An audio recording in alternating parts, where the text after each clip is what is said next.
Después del funeral de mi esposo, sentí que el mundo que conocía se desmoronaba frente a mis ojos. La misa en la parroquia fue sencilla, con veladoras encendidas y cantos que apenas escuché porque tenía la cabeza llena de recuerdos. Mi esposo había trabajado toda su vida en la hacienda familiar. Ese pedazo de tierra que habíamos cuidado juntos desde que nos casamos era nuestra vida. Entre cosechas de maíz, crianza de ganado y madrugadas enteras de sacrificio, levantamos lo poco que teníamos. Esa tierra era nuestra casa, nuestro esfuerzo y también el futuro que pensábamos dejar a nuestros hijos. El día del entierro, la gente del pueblo vino a acompañarnos. Trajeron café de olla, pan dulce y cazuelas con guisos para que los deudos no pasáramos hambre. Vecinos, peones de la hacienda y familiares se reunieron en la casa grande. Algunos lloraban, otros murmuraban recuerdos de mi marido. Yo apenas podía sostenerme de pie. Lo único que me mantenía serena era pensar que, aunque mi esposo ya no estaba, al menos me quedaba la familia. Espera un momento antes de seguir adelante. Háganos saber desde qué parte del mundo estás mirando. Y si te encantan estas historias, no olvides suscribirte. El episodio de mañana será absolutamente alucinante. Pero en cuanto terminó la misa de cuerpo presente y regresamos a la hacienda, la atmósfera cambió. Mi hijo mayor, Julián, tomó la palabra frente a los presentes. Su voz sonaba dura, seca, como si quisiera marcar distancia conmigo. Dijo que a partir de ese momento, él era el responsable de la hacienda, que era su herencia, y que la familia debía respetar esa decisión.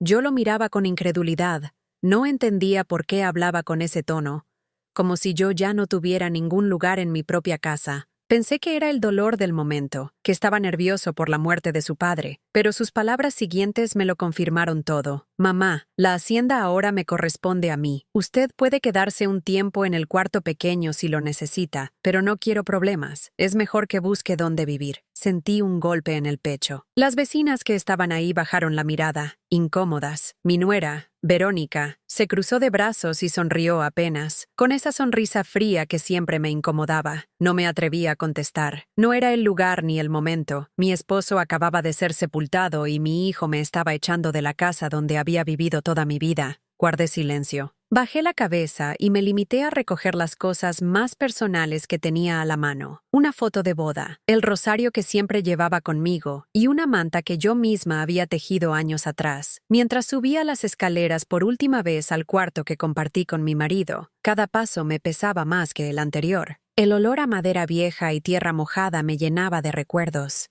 La cama seguía tendida con las sábanas que yo había cambiado esa mañana antes de salir al funeral. Julián no subió. Se quedó abajo conversando con Verónica y algunos de los peones, dándoles órdenes como si ya fuera el patrón. Yo cerré la puerta despacio y me senté en la cama. No podía creer que aquel niño al que había criado con tanto esfuerzo fuera el mismo que ahora me estaba dejando sin hogar. Recordé cuando era pequeño y corría entre los corrales persiguiendo gallinas. Recordé cómo se escondía detrás de mi falda cada vez que se asustaba con los truenos.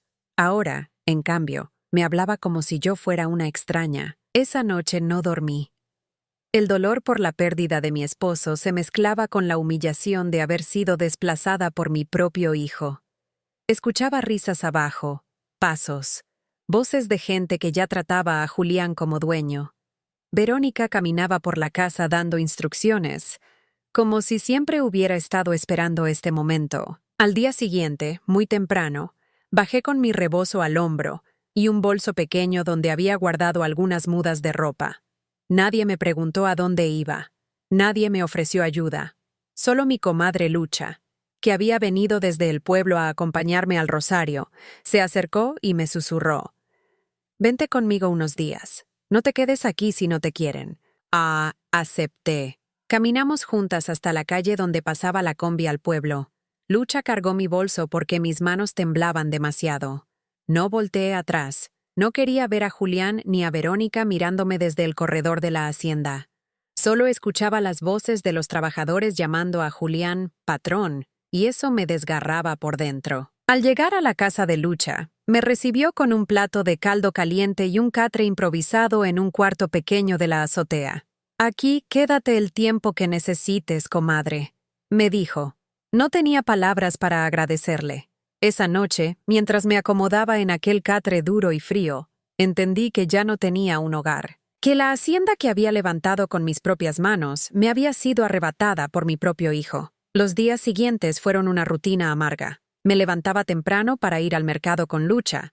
Comprábamos tortillas recién hechas, frijol, verduras. La gente del pueblo me saludaba con un «lo siento mucho» por la muerte de mi esposo, pero también murmuraban sobre lo que Julián había hecho. Sentía las miradas de compasión, pero nadie se atrevía a opinar en voz alta. Cada noche, al volver al cuarto prestado, repasaba en mi mente los recuerdos de la hacienda, la cocina con el fogón siempre encendido, las vacas que alimentaba al amanecer, las fiestas patronales que organizábamos en el patio grande. Todo parecía haberse borrado de un plumazo. Julián y Verónica ocupaban ahora ese espacio, y yo era apenas un fantasma al que habían sacado de en medio. No me animé a reclamar ni a buscar un abogado en esos primeros días. El duelo me tenía paralizada. Solo pensaba en mi esposo y en lo que habría sentido al ver cómo su hijo me trataba. Pero en el fondo, muy en el fondo, una parte de mí empezaba a despertar. No era rabia todavía, era una especie de dignidad herida, un susurro que me recordaba que yo también tenía derechos sobre esa tierra. Sin embargo, me guardé todo en silencio. No era momento de mostrar nada. Pasaron semanas así. Verónica me mandaba recados por conocidos, diciéndome que no regresara a la hacienda sin avisar, que ya no tenía nada que ver ahí. Cada mensaje era como una bofetada. Julián, por su parte, no me buscaba. No llamó ni una sola vez para saber cómo estaba, como si yo no existiera. Me aferraba a los recuerdos. Por las noches, en la azotea de la casa de Lucha, escuchaba el sonido lejano de los gallos que venían de la hacienda. Cada canto era un recordatorio de lo que me habían quitado. A veces me levantaba y miraba hacia el horizonte, buscando las luces de la casa grande. No se veían, pero yo sabía que estaban ahí. Y cada vez que pensaba en eso, algo dentro de mí se endurecía un poco más. No sabía aún cómo ni cuándo, pero comprendía que no podía dejar que las cosas quedaran así, no después de toda una vida de trabajo, de sacrificios y de noches en vela cuidando esa tierra. El silencio que guardaba no era resignación, era apenas el inicio de algo que yo misma todavía no me atrevía a nombrar. Los primeros días en la casa de mi comadre Lucha fueron extraños. No era fácil pasar de la hacienda grande, donde cada espacio tenía un recuerdo de mi vida con mi esposo, a un cuarto pequeño en la azotea. El techo de lámina calentaba durante el día, y por las noches se enfriaba demasiado. El catre era duro, pero yo no me quejaba. Estaba agradecida porque Lucha me abrió las puertas cuando más lo necesitaba. Me despertaba temprano, casi con la misma rutina de la hacienda. El hábito de levantarme al amanecer estaba tan marcado que mi cuerpo no conocía otro horario. En la hacienda, a esa hora solía preparar café y revisar con mi esposo las tareas del día. En el cuarto de la azotea, solo tenía una pequeña mesa con una jarra de agua y un hornillo eléctrico que Lucha me prestó para calentar café soluble. La diferencia era grande, y me dolía sentir que todo lo que conocía había quedado atrás. Al segundo día de estar allí, acompañé a Lucha al mercado del pueblo. Ella vendía quesadillas y tamales en un puesto improvisado, con una mesa de madera y un mantel de plástico. Me ofrecí a ayudarla, y aunque al principio insistió en que descansara, terminé moliendo salsas y calentando tortillas. Los vecinos nos reconocían y algunos me daban el pésame por la muerte de mi esposo. Otros preguntaban, con curiosidad disfrazada, qué había pasado con Julián y por qué yo no estaba en la hacienda. Yo evitaba dar explicaciones. Solo decía que estaba en casa de Lucha porque necesitaba compañía. A medida que pasaban los días, las preguntas se repetían. La gente sabía más de lo que yo pensaba. Unos peones que habían trabajado años con mi esposo me contaron en voz baja que Julián ya se comportaba como dueño absoluto. Decía que la hacienda le pertenecía y que pronto iba a expandir la siembra de maíz. Algunos lo miraban con desconfianza, pero nadie se atrevía a cuestionarlo. Todos dependían de ese trabajo para sostener a sus familias. En las noches, Lucha me preparaba un plato de sopa o frijoles, y me sentaba con ella a cenar en la cocina. Ella me preguntaba si había hablado con Julián. Yo le respondía que no, que él no me había buscado ni una sola vez. Verónica, en cambio, mandaba recados a través de otras vecinas, que no regrese a la hacienda sin avisar. porque ya no tiene nada que hacer ahí. Cada vez que alguien me repetía esas palabras, sentía un nudo en la garganta. Una tarde, mientras regresábamos del mercado, vimos a Verónica comprando carne en la carnicería. Estaba bien arreglada, con una blusa nueva y maquillaje marcado. Saludó de manera seca, como si nos hiciera un favor. No mencionó nada sobre la hacienda ni sobre Julián, pero su mirada dejaba claro que estaba satisfecha con la situación. Yo bajé la vista y seguí caminando. La rutina en el pueblo se volvió parte de mi vida. Por las mañanas ayudaba a Lucha en el puesto. Por las tardes regresábamos a casa para lavar trastes y prepararlo del día siguiente. En la azotea, me sentaba a ordenar una y otra vez los pocos papeles que había traído de la hacienda. Mi acta de matrimonio, recibos de predial, unas escrituras viejas que mi esposo guardaba en un sobre Manila. No entendía bien qué valor tenían, pero algo en mí decía que no debía perderlos. Algunas noches no podía dormir. Desde la ventana del cuarto veía las luces lejanas del campo y pensaba en la hacienda. Recordaba cómo me levantaba al alba a ordeñar las vacas, cómo mi esposo revisaba los corrales, cómo juntos decidíamos qué hacer con cada cosecha. Ahora todo eso estaba en manos de Julián y Verónica, y yo estaba fuera como una extraña. Una semana después del funeral, una vecina vino a contarme que Julián había organizado una reunión en la hacienda. Invitó a algunos empresarios locales para hablar de un nuevo negocio con las tierras. Yo escuché en silencio mientras la mujer describía cómo Verónica servía café en tazas nuevas y hablaba con aires de patrona. Sentí rabia, pero no la mostré. Solo asentí con la cabeza y agradecí la información. El dolor más grande no era perder la hacienda, sino el desprecio de Julián. Él no vino a buscarme, no me llamó por teléfono, no preguntó si tenía dónde dormir. La indiferencia era total. A veces me preguntaba en qué momento había cambiado tanto.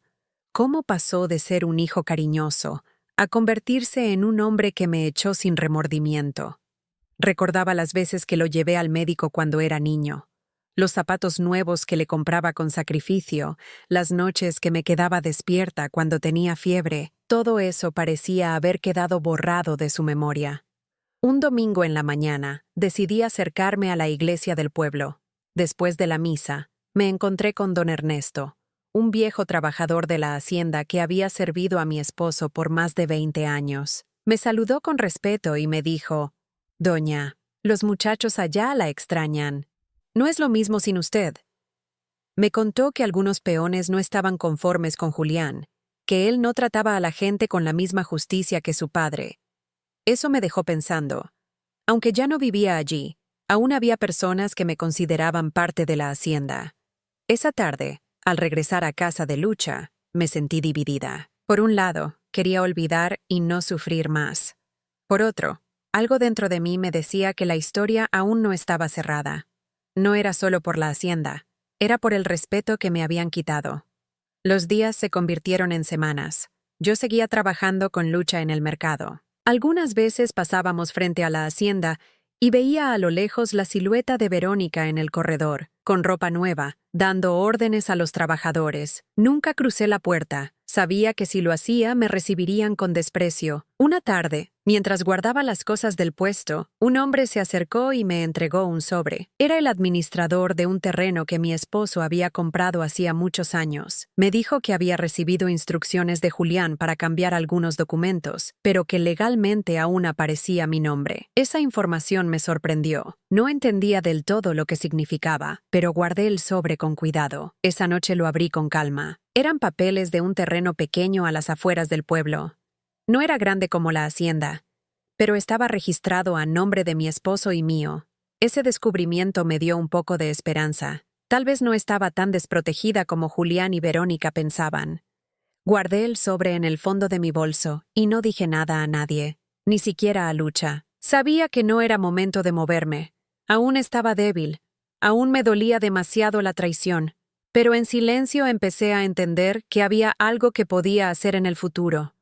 Mientras tanto, seguí viviendo en el cuarto de la azotea, escuchando las conversaciones del pueblo, viendo cómo mi hijo se alejaba cada vez más de mí. La gente comentaba que Julián y Verónica se habían endeudado para ampliar la producción de maíz. Otros decían que planeaban comprar maquinaria nueva. Yo escuchaba todo sin opinar. Mi silencio era lo único que me quedaba. Cada noche, antes de dormir, me repetía a mí misma que debía ser paciente. El dolor todavía estaba fresco, pero sabía que algún día, más temprano que tarde, tendría que enfrentar a Julián y recuperar lo que me correspondía. Una mañana de martes me levanté más temprano que de costumbre. Lucha ya había salido a comprar masa para el puesto, así que me quedé sola en la casa. Me senté en la cama del cuarto de la azotea, con el sobre que el administrador me había entregado días atrás.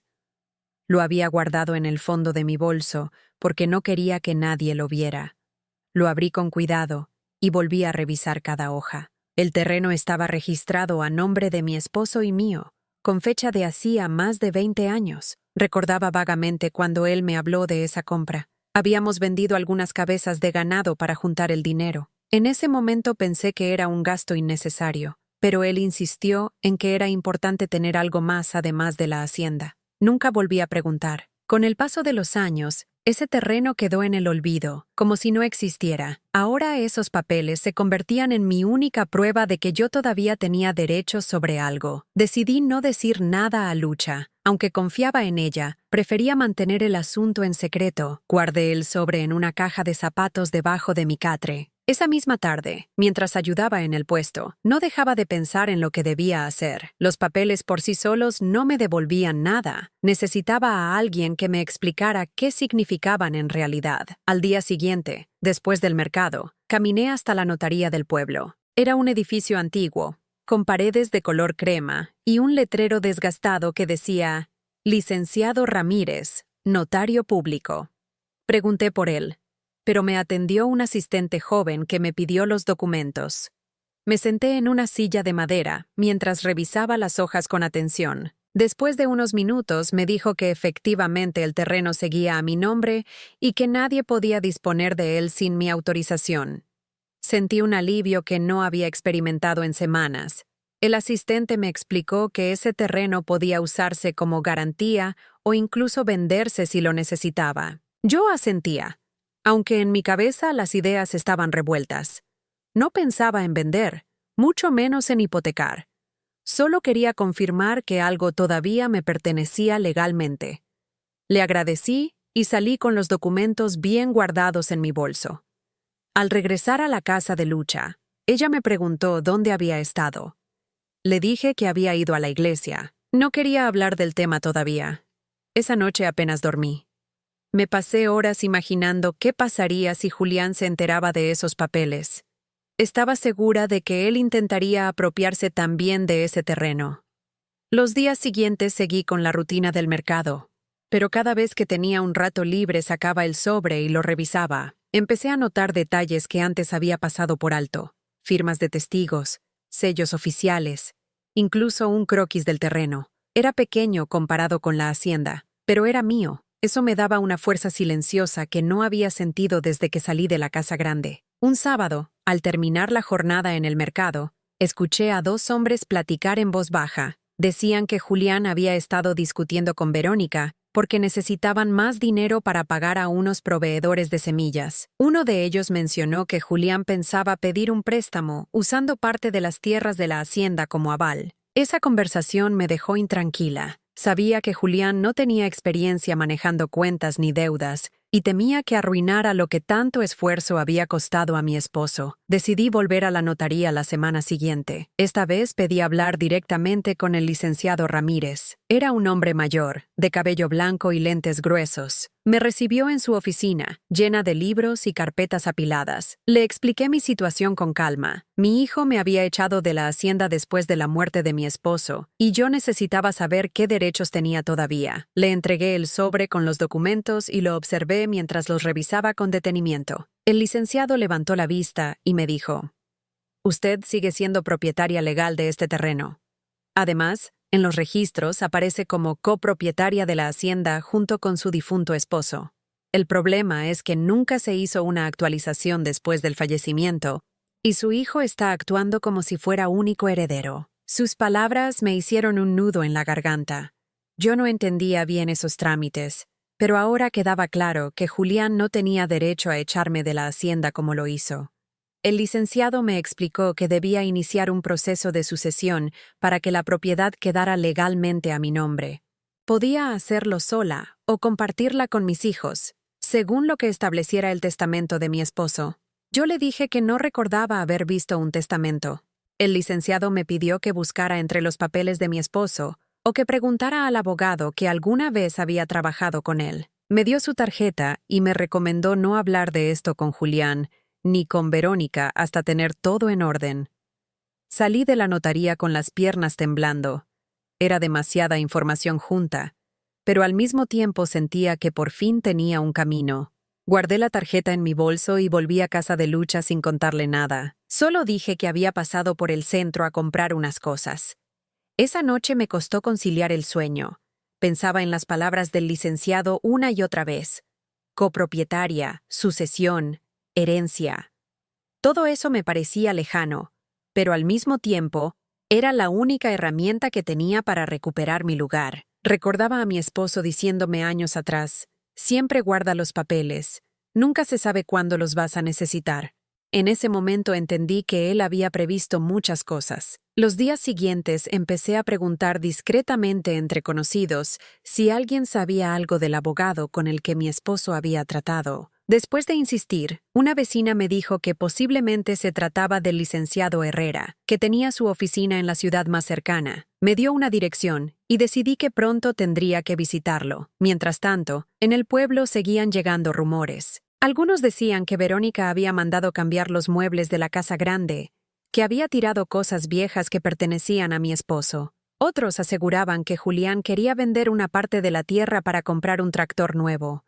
Cada comentario me dolía, pero también me convencía de que debía actuar. Un jueves, cuando ayudaba a Lucha a preparar tamales, llegó don Ernesto, el trabajador más antiguo de la hacienda. Me pidió hablar a solas y me contó que Julián trataba mal a varios peones, que les exigía más horas sin pagar extra y que Verónica los insultaba si no obedecían de inmediato. Don Ernesto me dijo: «Doña, usted siempre nos trató con respeto. La gente del campo aún la recuerda.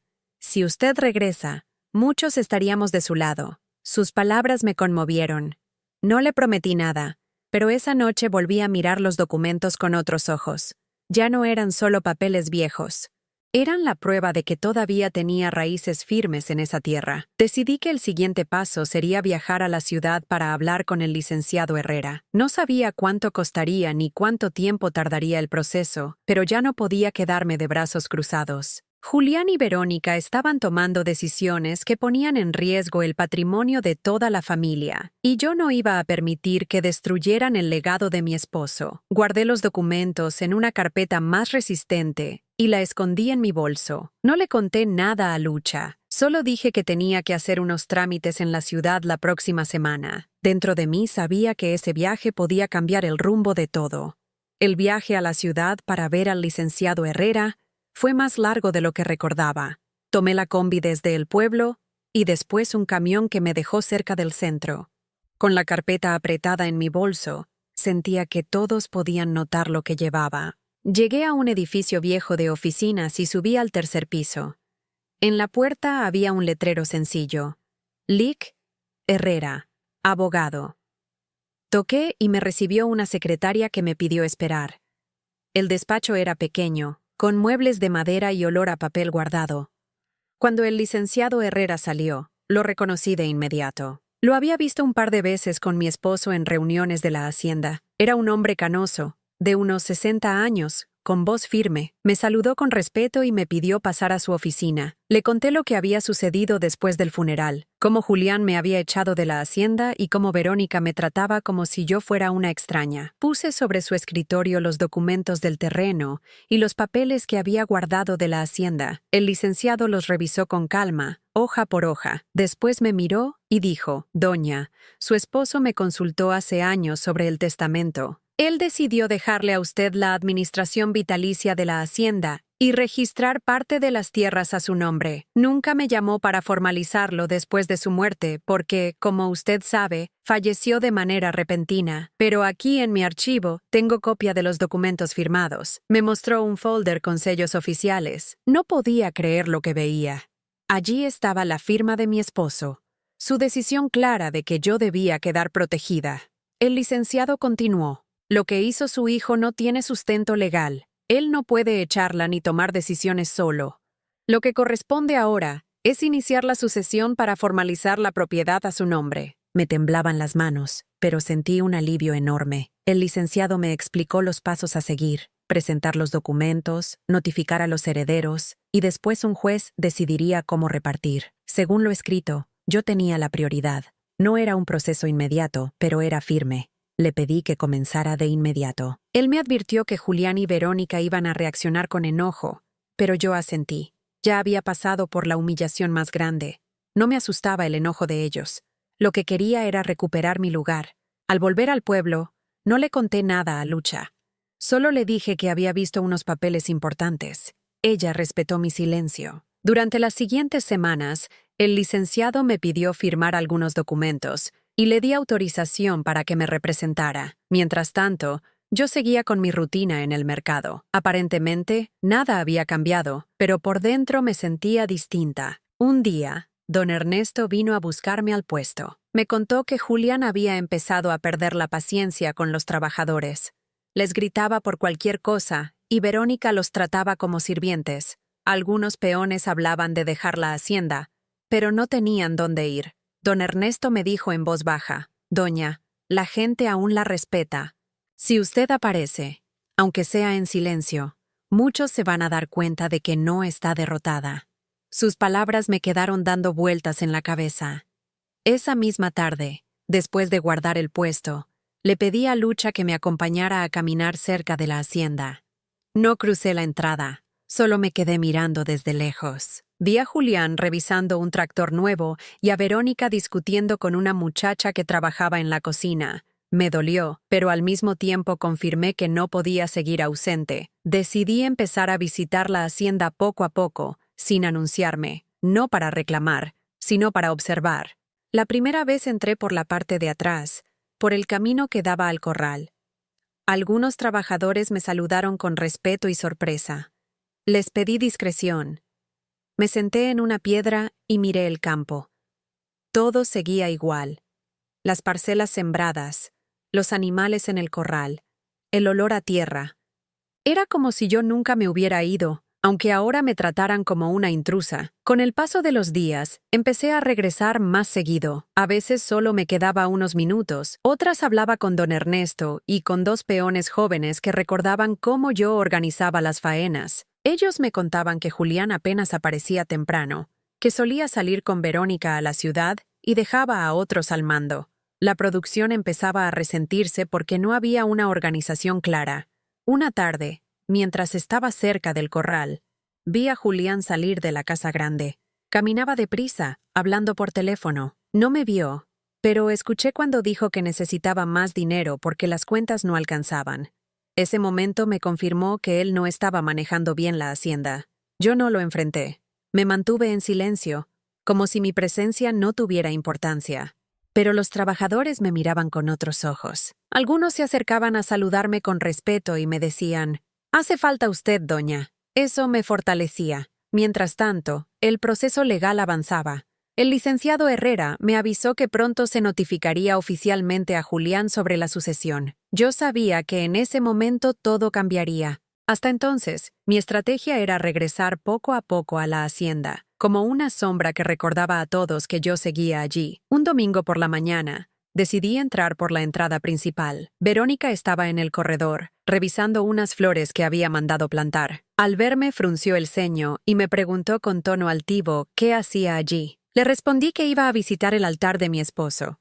Ella me dijo que no tenía nada que hacer en esa casa. Yo no discutí. Pasé directo al altar, encendí una veladora y me quedé en silencio unos minutos. Los trabajadores observaban todo. Sabían que ese gesto significaba que yo no estaba vencida. Verónica, molesta, entró a la casa sin decir más. Cuando terminé, salí con calma y regresé al pueblo. No levanté la voz ni hice un escándalo. Solo cumplí con mi visita. Ese fue el comienzo de mi regreso silencioso. Cada vez que iba, los peones me recibían con respeto. Algunos me contaban los problemas que había con Julián. Otros me pedían consejos. Yo escuchaba y respondía con calma. Poco a poco, La gente de la hacienda empezó a verme de nuevo como la figura que siempre fui, aunque oficialmente aún no tuviera los papeles en la mano. Sabía que la reacción de Julián llegaría pronto. El licenciado me había advertido que el día en que recibiera la notificación legal, la tensión sería mayor. Pero yo ya estaba preparada. No buscaba pelear en público ni gritar, solo quería demostrar que mi lugar no se lo podían quitar tan fácilmente. Ese silencio, esa manera de regresar paso a paso, era mi fuerza. No necesitaba grandes palabras. Mi presencia en la hacienda hablaba por sí sola. Los días siguientes a mis visitas silenciosas en la hacienda corrieron con tensión. Cada vez que aparecía, aunque fuera solo para pasar al altar de mi esposo o saludar a algún trabajador, notaba las miradas molestas de Verónica y los gestos de incomodidad de Julián, pero los peones me recibían con respeto. Eso empezaba a incomodar a mi hijo, porque él veía cómo la gente me reconocía todavía como la verdadera autoridad moral de la hacienda. Una tarde, el licenciado Herrera me llamó para decirme que el juez ya había autorizado la notificación oficial. Julián debía ser informado formalmente de que la sucesión de bienes estaba en marcha, y que yo aparecía como copropietaria y administradora vitalicia, según lo que había dejado escrito mi esposo. Sentí un nudo en el estómago, porque sabía que ese momento iba a detonar un enfrentamiento. El día de la notificación, un actuario llegó a la hacienda acompañado del licenciado Herrera. Yo estaba presente. Recuerdo cómo Julián salió al corredor, molesto por la interrupción. Verónica lo siguió de cerca, con esa expresión de superioridad que no me miraba a los ojos. El actuario le entregó el sobre y le explicó que debía leerlo con atención. Julián abrió el documento y a medida que pasaba las páginas, su rostro cambiaba de color. «¿Qué significa esto?», preguntó al licenciado Herrera, levantando la voz. «Significa que la hacienda no es únicamente suya, señor Julián. Su padre dejó establecido que su madre, doña María, es copropietaria y administradora. Usted no puede tomar decisiones sin su consentimiento». Verónica se adelantó. «Esto debe ser un error. Mi esposo es el único heredero. Él se ha encargado de todo desde que murió su padre». El licenciado respondió con calma. «No hay error. Aquí están las firmas y sellos. Legalmente, doña María tiene plena autoridad». El silencio se hizo pesado. Algunos trabajadores que estaban cerca se detuvieron a escuchar. La noticia se regó como pólvora. En el pueblo se comentó de inmediato que el hijo había recibido un revés legal. Esa misma noche, Julián me buscó en la casa de Lucha. Llegó alterado, golpeando la puerta. Lucha salió primero, pero yo le pedí que me dejara hablar con él. Entró sin saludar y me reclamó con tono fuerte. «¿Por qué hiciste esto, mamá? ¿Por qué no hablaste conmigo antes?». Lo miré fijamente y respondí: «Porque tú no hablaste conmigo el día que me echaste de la hacienda». Se quedó callado unos segundos. Después trató de justificarse diciendo que estaba presionado, que tenía deudas, que Verónica lo aconsejaba. Yo no respondí. Solo le recordé que la hacienda se construyó con el trabajo de su padre y mío, y que no podía disponer de ella como si fuera un capricho. Las semanas siguientes fueron un torbellino. Julián trataba de aparentar control frente al pueblo, pero todos sabían lo que había pasado. En la tienda, en la carnicería, en el mercado, la gente comentaba que la madre había recuperado su lugar. Algunos decían que era justicia, otros lo veían como una vergüenza para Julián. Entonces llegó el día de la fiesta patronal del pueblo. Como cada año, se organizó una comida grande en la explanada frente a la iglesia. Julián y Verónica quisieron usar la ocasión para mostrarse como los nuevos patrones. Mandaron colocar mesas largas con manteles nuevos. Contrataron música y repartieron invitaciones como si fueran los organizadores principales. Yo decidí asistir en silencio, acompañada de Lucha. Cuando llegamos, muchos me saludaron con cariño. Noté cómo Verónica me observaba desde lejos, molesta de que la gente se acercara a mí. Julián subió al templete y tomó el micrófono para agradecer a los asistentes. Habló de la hacienda, de cómo él estaba al frente y de los planes de crecimiento. Yo lo escuchaba sin interrumpir, pero la gente murmuraba a mi alrededor. Todos sabían ya que no era verdad que él tuviera control absoluto. De pronto, el licenciado Herrera se levantó de su mesa y pidió la palabra. Era una costumbre que en las fiestas patronales se diera espacio a avisos importantes para la comunidad. Con voz firme, explicó a todos que la sucesión de la hacienda estaba en proceso, que legalmente yo era la administradora y que ninguna decisión podía tomarse sin mi firma. El murmullo creció. La gente giró la mirada hacia mí. Yo permanecí sentada, seria, con las manos sobre la mesa. Verónica se levantó indignada y trató de interrumpir, pero el micrófono estaba en manos del licenciado. Julián bajó la vista, incapaz de sostener la situación. Ese momento fue como un juicio público. No porque yo hablara, sino porque el pueblo entero fue testigo de que no estaba derrotada. Los trabajadores de la hacienda que estaban allí se miraban entre sí con satisfacción. Sabían que las cosas podían cambiar. Después de la intervención del licenciado, algunos vecinos se acercaron a mí para darme la mano y decirme que me apoyaban. Yo solo agradecía con un gesto, sin decir demasiado. No necesitaba grandes discursos. Mi silencio hablaba por sí solo. Verónica, furiosa, salió de la explanada y jaló a Julián para que la siguiera. Se fueron antes de que terminara la fiesta. Yo me quedé hasta el final, acompañada de Lucha y de don Ernesto, que no se separó de mi lado en toda la tarde. Al día siguiente, cuando pasé frente a la hacienda, noté un ambiente distinto. Los trabajadores me saludaron con respeto. Algunos incluso me hicieron reverencias. Julián estaba en el corredor, con expresión cansada. No me dijo nada. Verónica ni siquiera apareció. La noticia se había confirmado. Ya no podían ocultar que yo tenía derechos legales sobre la hacienda. El pueblo lo sabía, los trabajadores lo sabían, y ellos estaban obligados a aceptarlo. Esa fue la primera vez en mucho tiempo que sentí que la dignidad regresaba a mí. No porque hubiera levantado la voz, sino porque la verdad se había mostrado frente a todos. El juicio del pueblo no lo dicté yo, lo dictaron los hechos y los documentos que mi esposo había dejado. Sabía que lo más difícil aún estaba por venir. Julián y Verónica no se quedarían de brazos cruzados, pero ahora yo no estaba sola. El respeto del pueblo y de los trabajadores me acompañaba, y eso era más fuerte que cualquier grito o humillación. Después de la fiesta patronal, la relación con Julián y Verónica cambió por completo.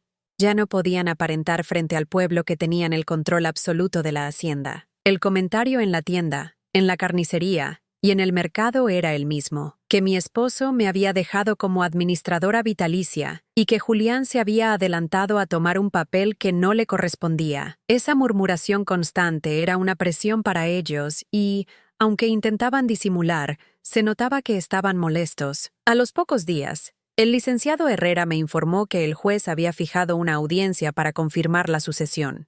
La noticia corrió rápido, y varios trabajadores de la hacienda me lo comentaron. Algunos incluso me dijeron que querían acompañarme al tribunal como muestra de apoyo. Yo agradecí el gesto, pero les pedí que no se involucraran demasiado.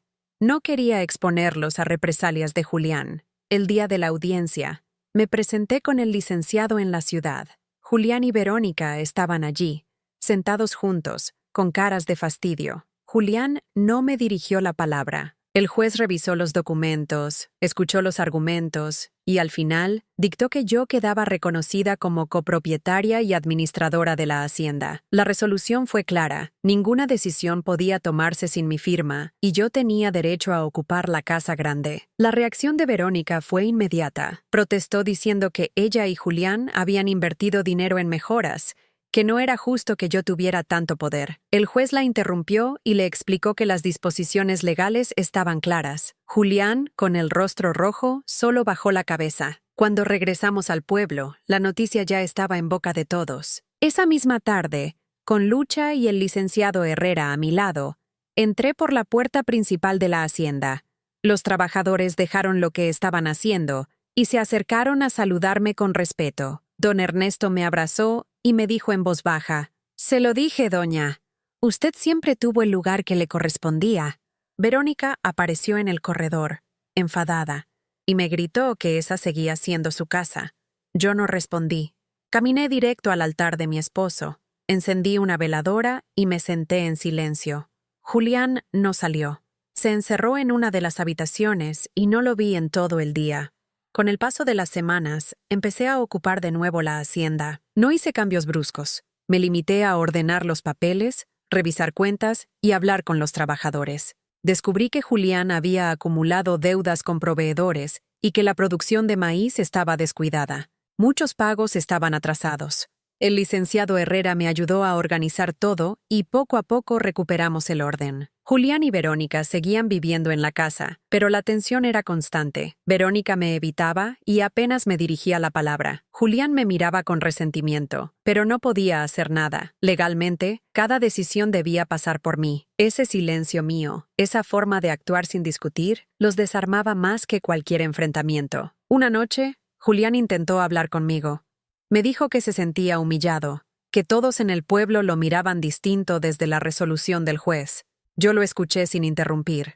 Al final, solo le respondí que el respeto se gana con acciones y que él había tomado decisiones sin pensar en su madre. No discutí más. Me levanté de la mesa y me fui a mi habitación. El pueblo seguía atento a cada movimiento. Algunos comentaban que por fin se había hecho justicia. Otros decían que Julián había quedado marcado por haber echado a su madre. Yo no alimentaba esos comentarios. Simplemente seguía con mis tareas. El silencio era mi manera de vengarme, porque él mismo se hundía con la vergüenza que le provocaba la situación. Un mes después, Verónica decidió irse a la casa de sus padres en la ciudad. No soportaba vivir en la misma casa que yo, con la mirada constante de los trabajadores que ya no la respetaban. Julián se quedó, pero cada día estaba más apagado. Apenas hablaba. Se encerraba en su cuarto o salía al pueblo con la cabeza baja. Yo, en cambio, recuperé poco a poco mi lugar. Organizaba las cosechas, contrataba trabajadores cuando hacía falta y supervisaba la venta en el mercado. Me sentía fuerte otra vez. Lucha seguía a mi lado, apoyándome en todo momento, recordándome que no estaba sola. Don Ernesto se convirtió en mi principal apoyo en la hacienda. Él y otros peones me buscaban para consultarme sobre las tareas, algo que Julián ya no lograba. Un día, mientras revisaba las cuentas con el licenciado Herrera, confirmé que la hacienda podía salir adelante si se trabajaba con disciplina. No era necesario vender ni endeudarse más, solo organizar bien los recursos. Eso me dio tranquilidad.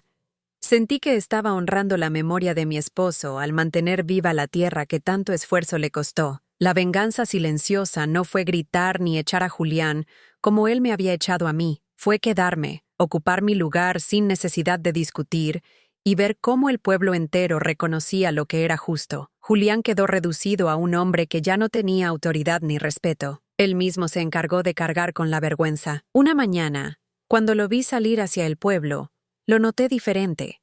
Caminaba despacio, con la mirada baja, y saludaba a la gente casi en susurros.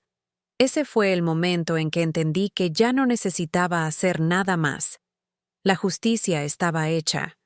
Yo había recuperado mi dignidad, la hacienda y la paz que me habían arrebatado. Hoy duermo en la misma habitación que compartí con mi esposo durante tantos años.